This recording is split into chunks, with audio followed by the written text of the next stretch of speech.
Chapter 11. The Mystery of Sex Transmutation. The 10th Step Towards Riches. The meaning of the word transmute is, in simple language, the changing or transferring of one element or form of energy into another. The emotion of sex brings into being a state of mind. Because of ignorance on the subject, this state of mind is generally associated with the physical, and because of improper influences to which most people have been subjected in acquiring knowledge of sex, things essentially physical have highly biased the mind. The emotion of sex has back of it the possibility of three constructive potentialities. They are: 1. The perpetuation of mankind. 2. The maintenance of health. As a therapeutic agency, it has no equal. 3. The transformation of mediocrity into genius through transmutation. Sex transmutation is simple and easily explained. It means the switching of the mind from thoughts of physical expression to thoughts of some other nature. Sex desire is the most powerful of human desires. When driven by this desire, men develop keenness of imagination, courage, willpower, persistence, and creative ability unknown to them at other times. So strong and impelling is the desire for sexual contact that men freely run the risk of life and reputation to indulge it. When harnessed and redirected along other lines, this motivating force maintains all of its attributes of keenness of imagination, courage, etc., which may be used as powerful creative forces in literature, art, or any other profession or calling, including, of course, the accumulation of riches. The transmutation of sexual energy calls for the exercise of willpower, to be sure, but the reward is worth the effort. The desire for sexual expression is inborn and natural. The desire cannot and should not be submerged or eliminated, but it should be given an outlet through forms of expression which enrich the body, mind, and spirit of man. If not given this form of outlet through transmutation, it will seek outlets through purely physical channels. A river may be dammed and its water controlled for a time, but eventually it will force an outlet. The same is true of the emotion of sex. It may be submerged and controlled for a time, but its very nature causes it to be ever seeking means of expression. If it is not transmuted into some creative effort, it will find a less worthy outlet. Fortunate indeed is the person who has discovered how to give sex emotion an outlet through some form of creative effort, for he has, by that discovery, lifted himself to the status of a genius. Scientific research has disclosed these significant facts. 1. The men of greatest achievement are men with highly developed sex natures, men who have learned the art of sex transmutation. 2. The men who have accumulated great fortunes and achieved outstanding recognition in literature, art, industry, architecture, and the professions were motivated by the influence of a woman. The research from which these astounding discoveries were made went back through the pages of biography and history for more than 2,000 years. Wherever there was evidence available in connection with the lives of men and of great achievement, it indicated most convincingly that they possessed highly developed sex natures. The emotion of sex is an irresistible force against which there can be no such opposition as an immovable body. When driven by this emotion, men become gifted with a superpower for action. Understand this truth, and you will catch the significance of the statement that sex transmutation will lift one to the status of a genius. The emotion of sex contains the secret of creative ability. Destroy the sex glands, whether in man or beast, and you have removed the major source of action. For proof of this, observe what happens to any animal after it has been castrated. A bull becomes as docile as a cow after it has been altered sexually. Sex alteration takes out of the male, whether man or beast, all the fight that was in him. Sex alteration of the female has the same effect. The 10 mind stimuli. The human mind responds to stimuli through which it may be keyed up to high rates of vibration, known as enthusiasm, creative imagination, intense desire, etc. The stimuli to which the mind responds most freely are: 1. The desire for sex expression. 2. Love. 3. A burning desire for fame, power, or financial gain, money. 4. Music. 5. Friendship between either of those of the same sex or those of the opposite sex. 6. A mastermind alliance based upon the harmony of two or more people who ally themselves for spiritual or temporal advancement. 7. Mutual suffering, such as that experienced by people who are persecuted. 8. Autosuggestion. 9.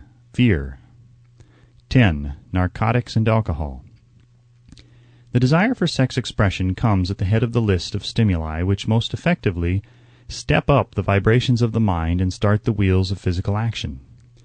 8 of these stimuli are natural and constructive. 2 are destructive. The list is here presented for the purpose of enabling you to make a comparative study of the major sources of mind stimulation. From this study, it will be readily seen that the emotion of sex is by great odds the most intense and powerful of all mind stimuli. This comparison is necessary as a foundation for proof of the statement that transmutation of sex energy may lift one to the status of a genius. Let us find out what constitutes a genius. Some wiseacre has said that a genius is a man who wears long hair, eats queer food, lives alone, and serves as a target for the joke-makers. A better definition of a genius is a man who has discovered how to increase the vibrations of thought to the point where he can freely communicate with sources of knowledge not available through the ordinary rate of vibration of thought. The person who thinks will want to ask some questions concerning this definition of genius. The first question will be, how may one communicate with sources of knowledge which are not available through the ordinary rate of vibration of thought? The next question will be, are there known sources of knowledge which are available only to genii? And if so, what are these sources, and exactly how may they be reached? We shall offer proof of the soundness of some of the more important statements made in this book, or at least we shall offer evidence through which you may secure your own proof through experimentation, and in doing so we shall answer both of these questions. Genius is developed through the sixth sense. The reality of the sixth sense has been fairly well established. This sixth sense is creative imagination. The faculty of creative imagination is one which the majority of people never use during an entire lifetime, and if used at all, it usually happens by mere accident. A relatively small number of people use, with deliberation and purpose aforethought, the faculty of creative imagination. Those who use this faculty voluntarily and with understanding of its function are genii. The faculty of creative imagination is the direct link between the finite mind of man and infinite intelligence. All so-called revelations referred to in the realm of religion, and all discoveries of basic or new principles in the field of invention, take place through the faculty of creative imagination. When ideas or concepts flash into one's mind through what is popularly called a hunch, they come from one or more of the following sources. 1. Infinite intelligence. 2. One's subconscious mind, wherein is stored every sense impression and thought impulse which ever reached the brain through any of the 5 senses. 3.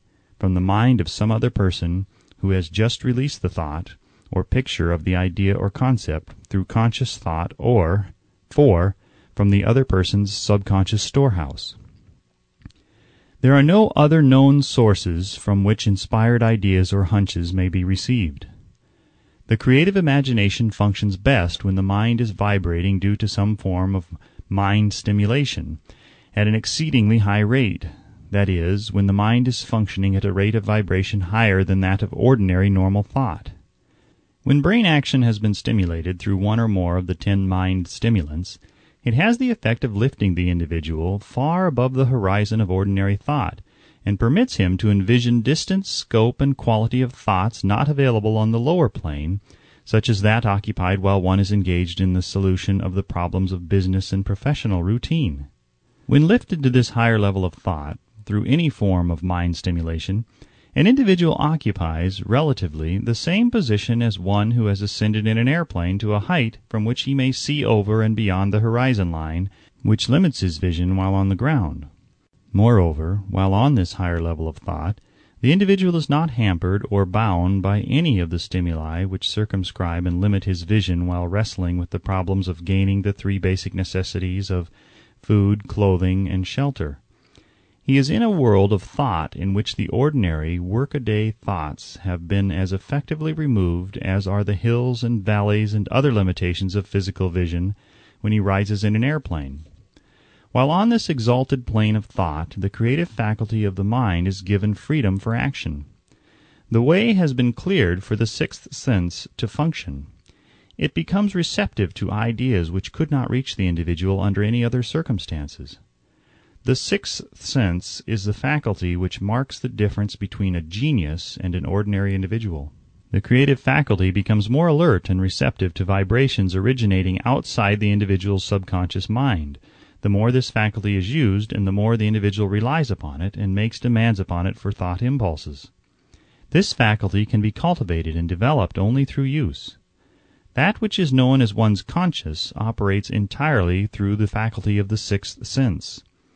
The great artists, writers, musicians, and poets become great because they acquire the habit of relying upon the still small voice, which speaks from within through the faculty of creative imagination. It is a fact well known to people who have keen imaginations that their best ideas come through so-called hunches.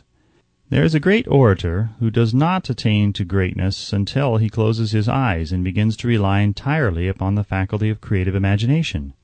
When asked why he closed his eyes just before the climaxes of his oratory, he replied, "I do it because then I speak through ideas which come to me from within."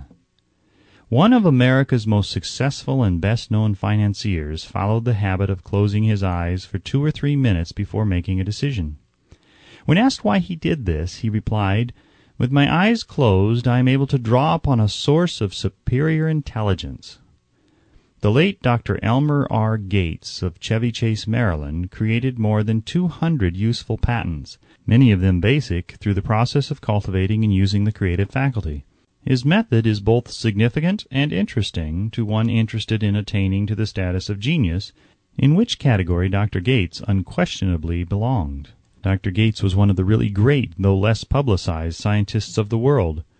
In his laboratory, he had what he called his personal communication room.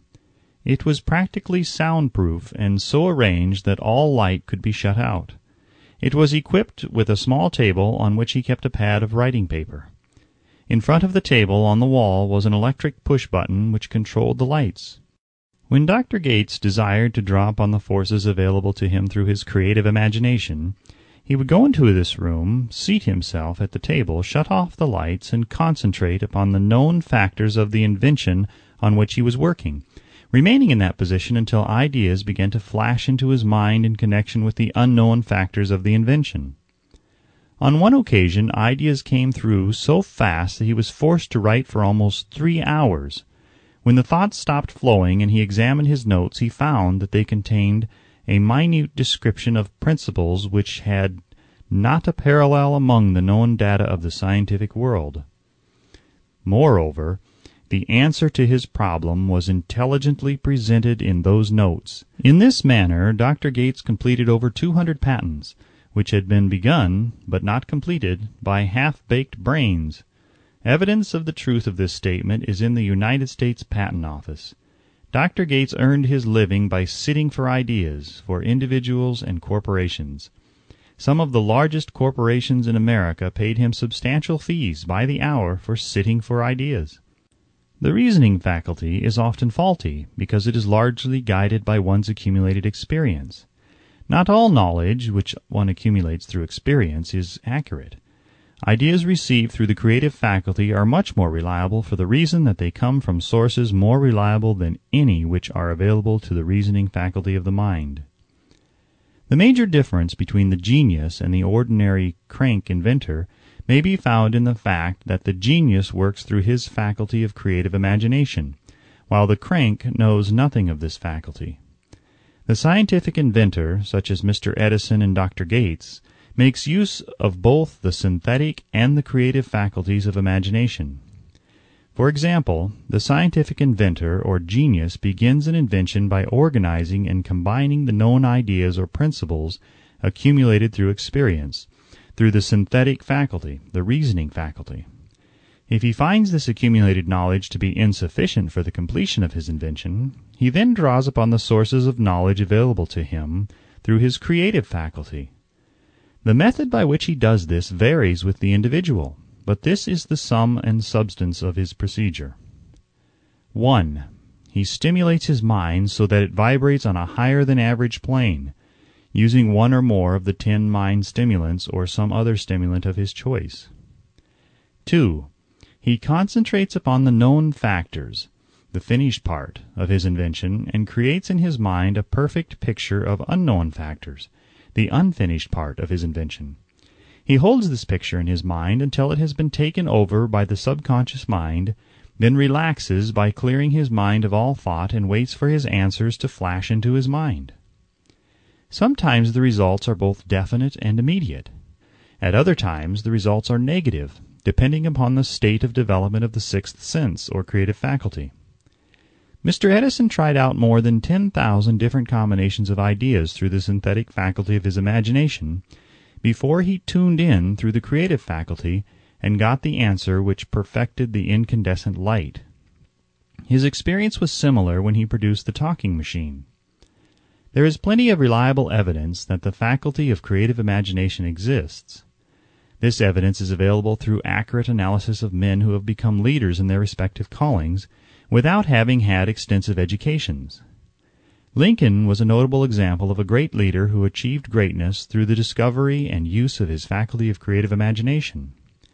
He discovered and began to use this faculty as the result of the stimulation of love which he experienced after he met Anne Rutledge, a statement of the highest significance in connection with the study of the source of genius. The pages of history are filled with the records of great leaders whose achievements may be traced directly to the influence of women who aroused the creative faculties of their minds through the stimulation of sex desire. Napoleon Bonaparte was one of these. When inspired by his first wife, Josephine, he was irresistible and invincible. When his better judgment or reasoning faculty prompted him to put Josephine aside, he began to decline.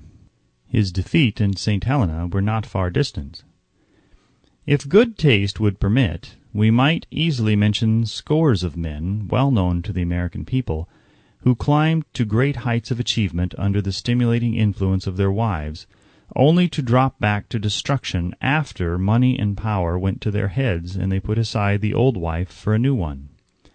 Napoleon was not the only man to discover that sex influence, from the right source, is more powerful than any substitute of expediency which may be created by mere reason. The human mind responds to stimulation. Among the greatest and most powerful of these stimuli is the urge of sex. When harnessed and transmuted, this driving force is capable of lifting men into that higher sphere of thought which enables them to master the sources of worry and petty annoyance which beset their pathway on the lower plane. Unfortunately, only the genii have made the discovery. Others have accepted the experience of sex urge without discovering one of its major potentialities, a fact which accounts for the great number of others as compared to the limited number of genii. For the purpose of refreshing the memory in connection with the facts available from the biographies of certain men, we here present the names of a few men of outstanding achievement, each of whom was known to have been of a highly sexed nature. The genius which was theirs undoubtedly found its source of power in transmuted sex energy. George Washington, Napoleon Bonaparte, William Shakespeare, Abraham Lincoln, Ralph Waldo Emerson, Robert Burns, Thomas Jefferson, Albert Hubbard, Albert H. Gary, Oscar Wilde, Woodrow Wilson, John H. Patterson, Andrew Jackson, Enrico Caruso. Your own knowledge of biography will enable you to add to this list. Find, if you can, a single man in all history of civilization who achieved outstanding success in any calling who was not driven by a well-developed sex nature. If you do not wish to rely upon biographies of men not now living, take inventory of those whom you know to be men of great achievement, and see if you can find one among them who is not highly sexed. Sex energy is the creative energy of all genii. There never has been and never will be a great leader, builder, or artist lacking in this driving force of sex. Surely no one will misunderstand these statements to mean that all who are highly sexed are genii. Man attains to the status of genius only when and if he stimulates his mind so that it draws upon the forces available through the creative faculty of the imagination. Chief among the stimuli with which this stepping up of the vibrations may be produced is sex energy. The mere possession of this energy is not sufficient to produce a genius. The energy must be transmuted from desire for physical contact into some other form of desire and action before it will lift one to the status of a genius. Far from becoming genii, because of great sex desires, the majority of men lower themselves, through misunderstanding and misuse of this great force, to the status of the lower animals. Why men seldom succeed before 40. I discovered from the analysis of over 25,000 people that men who succeed in an outstanding way seldom do so before the age of 40, and more often they do not strike their real pace until they are well beyond the age of 50.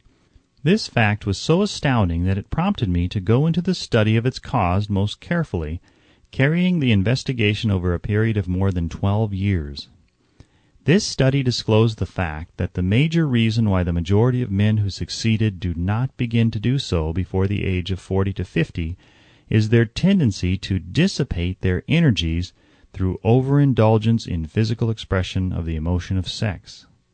The majority of men never learn that the urge of sex has other possibilities, which far transcend in importance that of mere physical expression.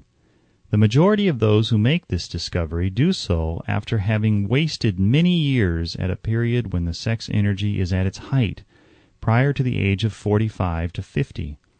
This usually is followed by noteworthy achievement. The lives of many men up to and sometimes well past the age of 40 reflect a continued dissipation of energies which could have been more profitably turned into better channels. Their finer and more powerful emotions are sown wildly in the four winds. Out of this habit of the male grew the term, sowing his wild oats. The desire for sexual expression is by far the strongest and most impelling of all human emotions, and for this very reason this desire, when harnessed and transmuted into action other than that of physical expression, may raise one to the status of a genius. One of America's most able businessmen frankly admitted that his attractive secretary was responsible for most of the plans he created. He admitted that her presence lifted him to heights of creative imagination such as he could experience under no other stimulus. One of the most successful men in America owes most of his success to the influence of a very charming young woman who has served as his source of inspiration for more than 12 years. Everyone knows the man to whom this reference is made, but not everyone knows the real source of his achievements. History is not lacking in examples of men who attained to the status of genii as the result of the use of artificial mind stimulants in the form of alcohol and narcotics. Edgar Allan Poe wrote The Raven while under the influence of liquor, dreaming dreams that mortal never dared to dream before. James Whitcomb Riley did his best writing while under the influence of alcohol. Perhaps it was thus he saw the ordered intermingling of the real and the dream, the mill above the river and the mist above the stream. Robert Burns wrote best when intoxicated. For Auld Lang Syne, my dear, we'll take a cup of kindness yet for Auld Lang Syne. But let it be remembered that many such men have destroyed themselves in the end. Nature has prepared her own potions with which men may safely stimulate their minds so they vibrate on a plane that enables them to tune in to fine and rare thoughts which come from no man knows where. No satisfactory substitute for nature's stimulants has ever been found.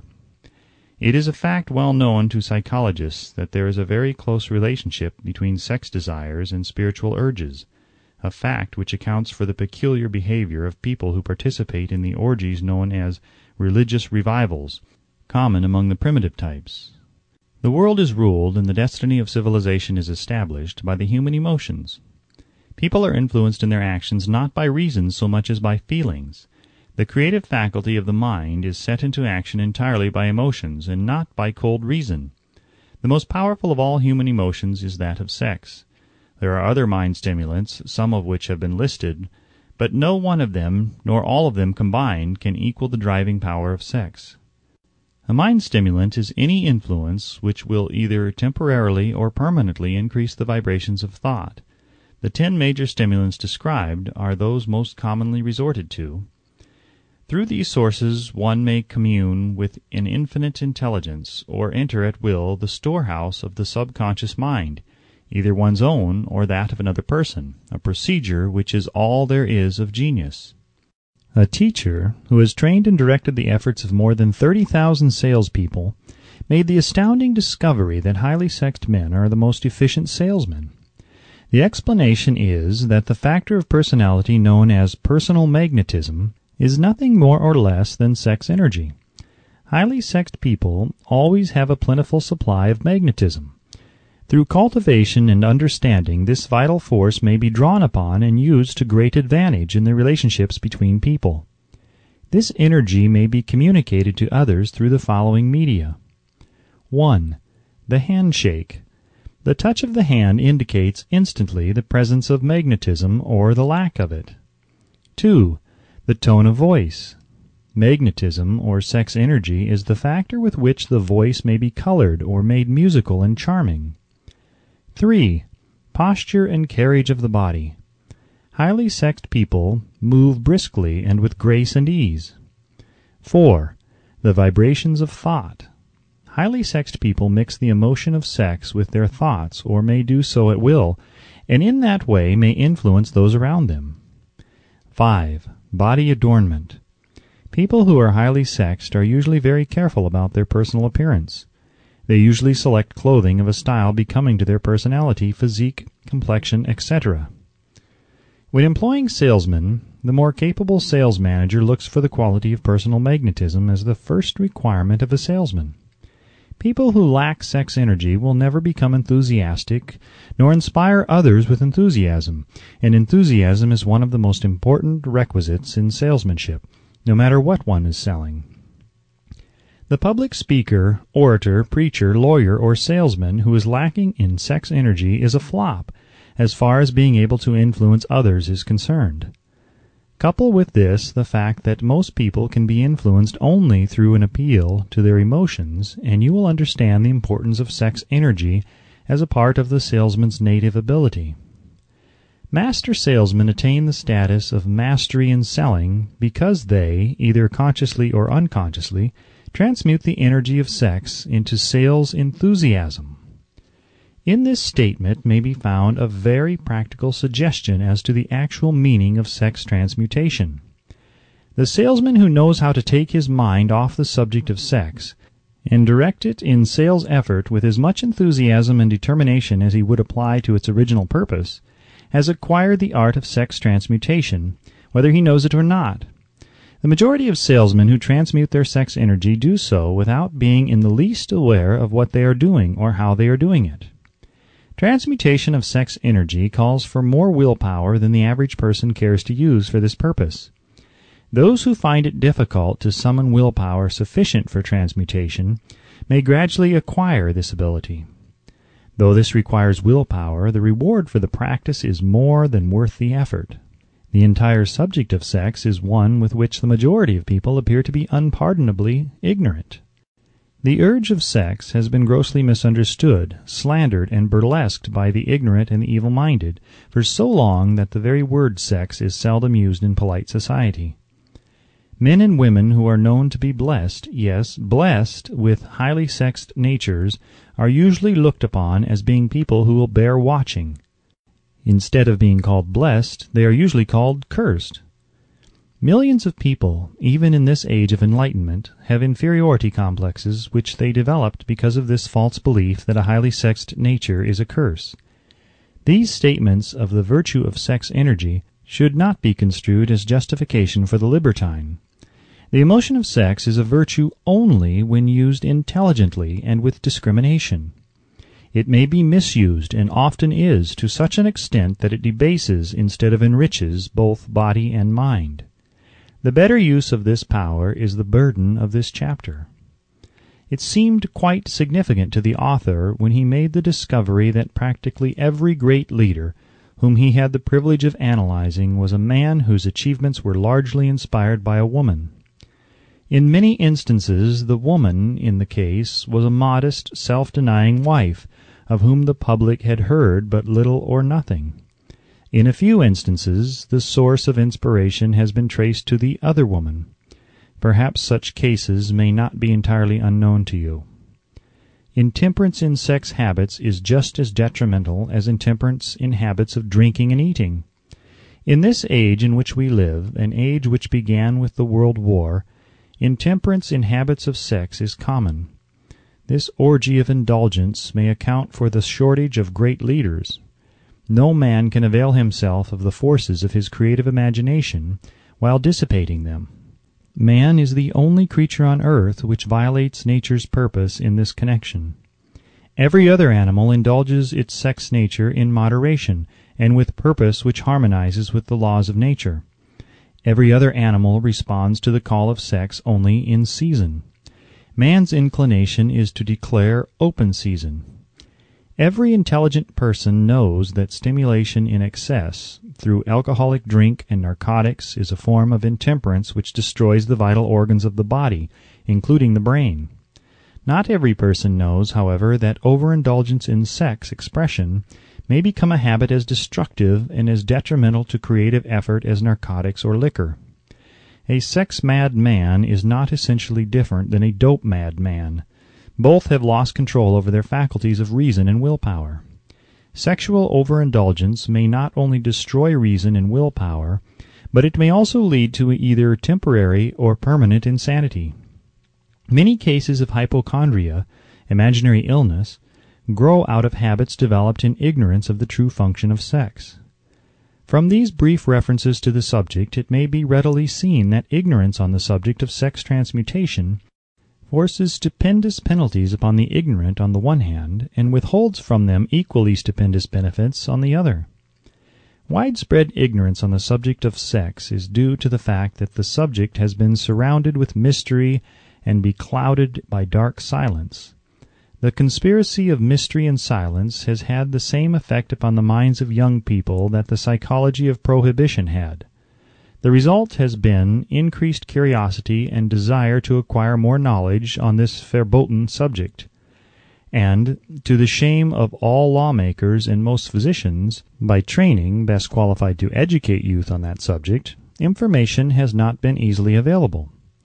Seldom does an individual enter upon highly creative effort in any field of endeavor before the age of 40. The average man reaches the period of his greatest capacity to create between 40 and 60.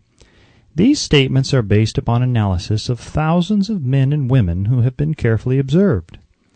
They should be encouraging to those who fail to arrive before the age of 40, and to those who become frightened at the approach of old age around the 40-year mark. The years between 40 and 50 are, as a rule, the most fruitful. Man should approach this age not with fear and trembling, but with hope and eager anticipation. If you want evidence that most men do not begin to do their best work before the age of 40, study the records of the most successful men known to the American people, and you will find it. Henry Ford had not hit his pace of achievement until he had passed the age of 40. Andrew Carnegie was well past 40 before he began to reap the reward of his efforts. James J. Hill was still running a telegraph key at the age of 40. His stupendous achievements took place after that age. Biographies of American industrialists and financiers are filled with evidence that the period from 40 to 60 is the most productive age of man. Between the ages of 30 and 40, man begins to learn, if he ever learns, the art of sex transmutation. This discovery is generally accidental, and more often than otherwise, the man who makes it is totally unconscious of his discovery.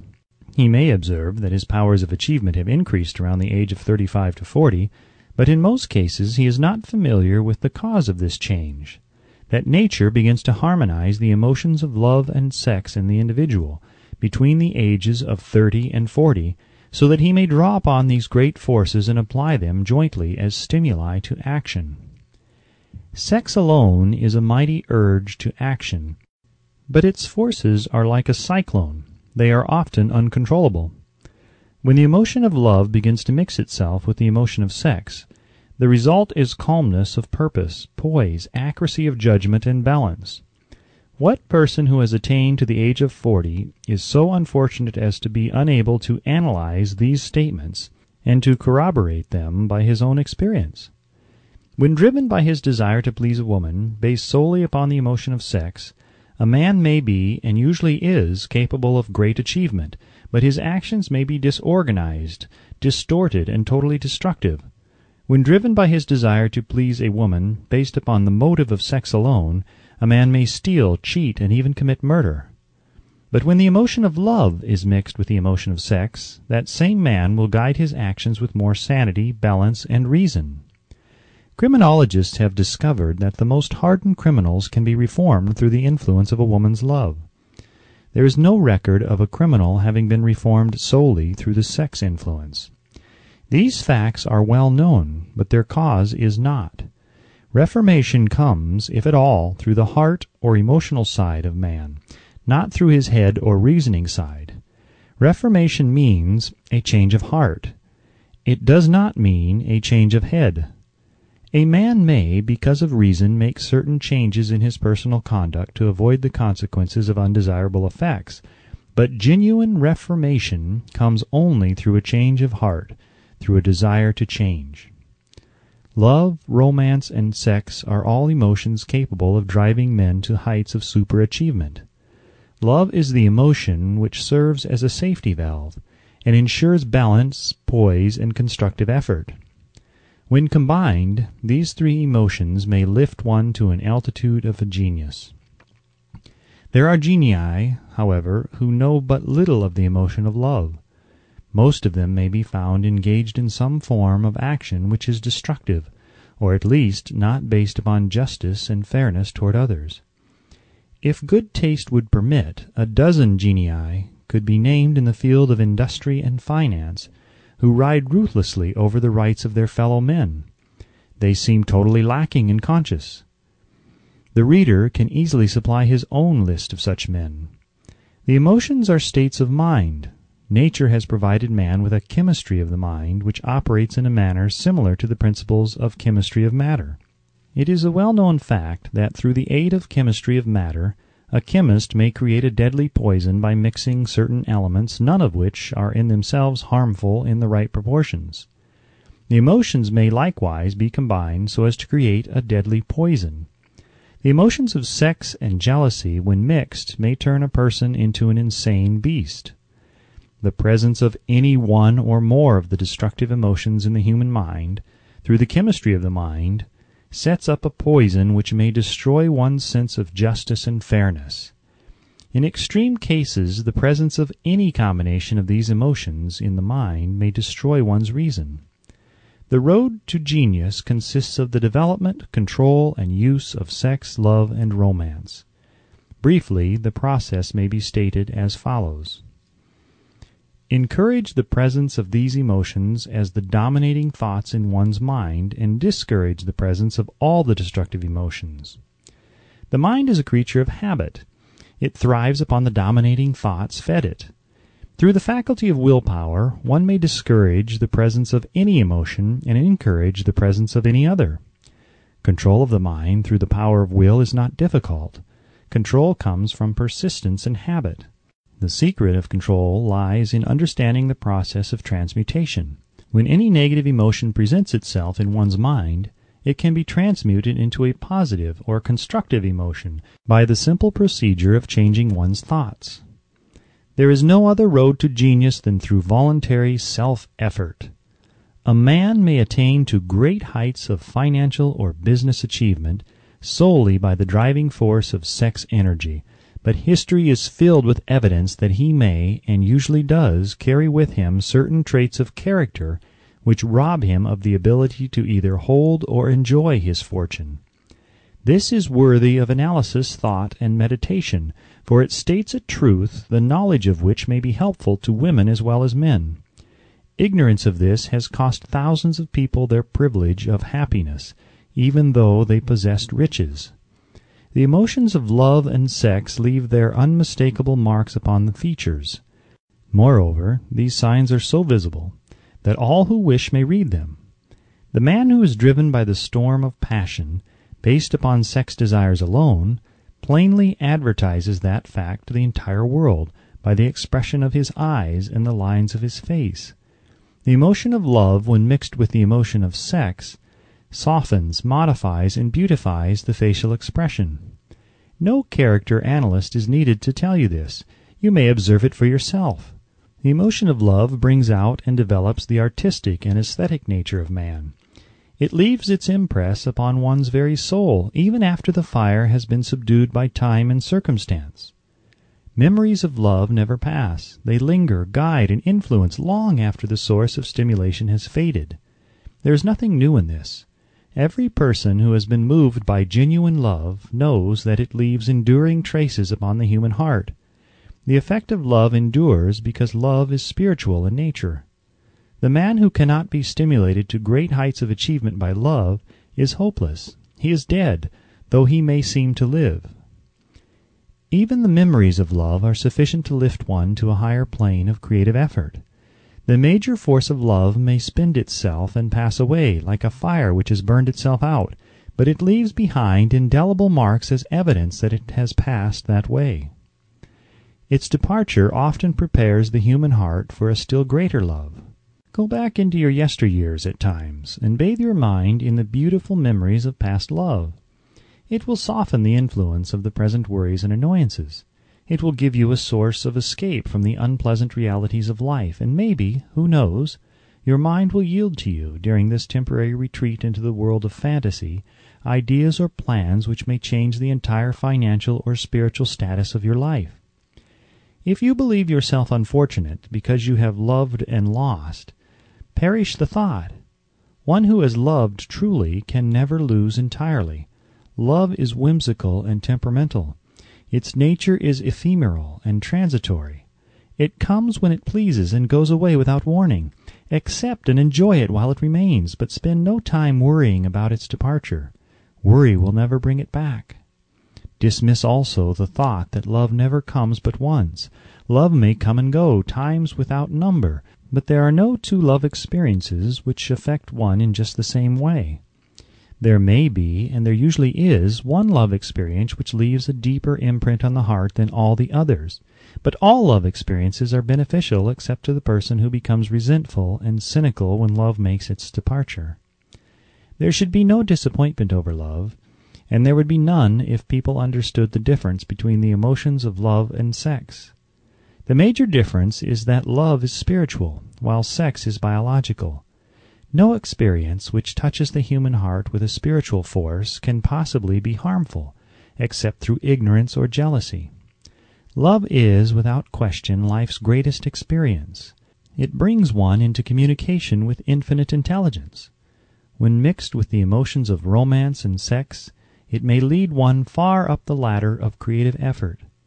The emotions of love, sex, and romance are sides of the eternal triangle of achievement, building genius. Nature creates genii through no other force. Love is an emotion with many sides, shades, and colors. The love which one feels for parents or children is quite different from that which one feels for one's sweetheart. The one is mixed with the emotion of sex, while the other is not. The love which one feels in true friendship is not the same as that felt for one's sweetheart, parents, or children, but it too is a form of love. Then there is the emotion of love for things inanimate, such as the love of nature's handiwork. But the most intense and burning of all these various kinds of love is that experienced in the blending of the emotions of love and sex. Marriages, not blessed with the eternal affinity of love, properly balanced and proportioned with sex, cannot be happy ones, and seldom endure. Love alone will not bring happiness in marriage, nor will sex alone. When these two beautiful emotions are blended, marriage may bring about a state of mind closest to the spiritual that one may ever know on this earthly plane. When the emotion of romance is added to those of love and sex, the obstructions between the finite mind of man and infinite intelligence are removed. Then a genius has been born. What a different story is this than those usually associated with the emotion of sex. Here is an interpretation of the emotion which lifts it out of the commonplace and makes of it potter's clay in the hands of God, from which he fashions all that is beautiful and inspiring. It is an interpretation which would, when properly understood, bring harmony out of the chaos which exists in too many marriages. The disharmonies often expressed in the form of nagging may usually be traced to lack of knowledge on the subject of sex. Where love, romance, and the proper understanding of the emotion and function of sex abide, there is no disharmony between married people. Fortunate is the husband whose wife understands the true relationship between the emotions of love, sex, and romance. When motivated by this holy triumvirate, no form of labor is burdensome, because even the most lowly form of effort takes on the nature of a labor of love. It is a very old saying that a man's wife may either make him or break him, but the reason is not always understood. The making and breaking is the result of the wife's understanding, or lack of understanding, of the emotions of love, sex, and romance. Despite the fact that men are polygamous by the very nature of their biological inheritance, it is true that no woman has as great an influence on a man as his wife, unless he is married to a woman totally unsuited to his nature. If a woman permits her husband to lose interest in her, and become more interested in other women, it is usually because of her ignorance or indifference toward the subjects of sex, love, and romance. This statement presupposes, of course, that genuine love once existed between a man and his wife. The facts are equally applicable to a man who permits his wife's interest in him to die. Married people often bicker over a multitude of trivialities. If these are analyzed accurately, the real cause of the trouble will often be found to be indifference or ignorance on these subjects.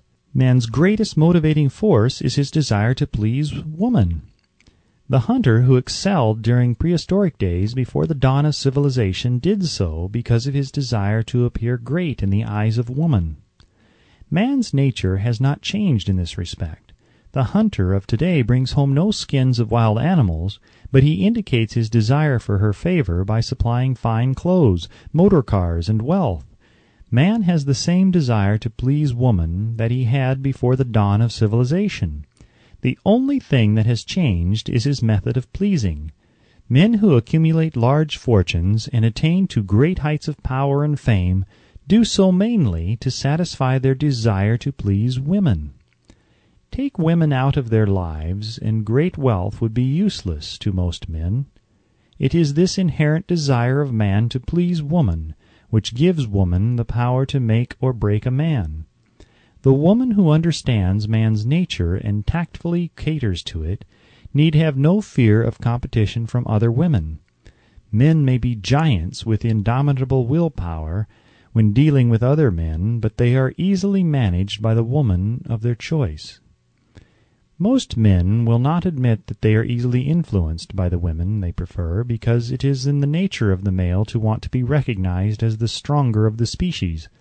Moreover, the intelligent woman recognizes this manly trait and very wisely makes no issue of it. Some men know that they are being influenced by the women of their choice, their wives, sweethearts, mothers, or sisters, but they tactfully refrain from rebelling against the influence because they are intelligent enough to know that no man is happy or complete without the modifying influence of the right woman. The man who does not recognize this important truth deprives himself of the power which has done more to help men achieve success than all other forces combined.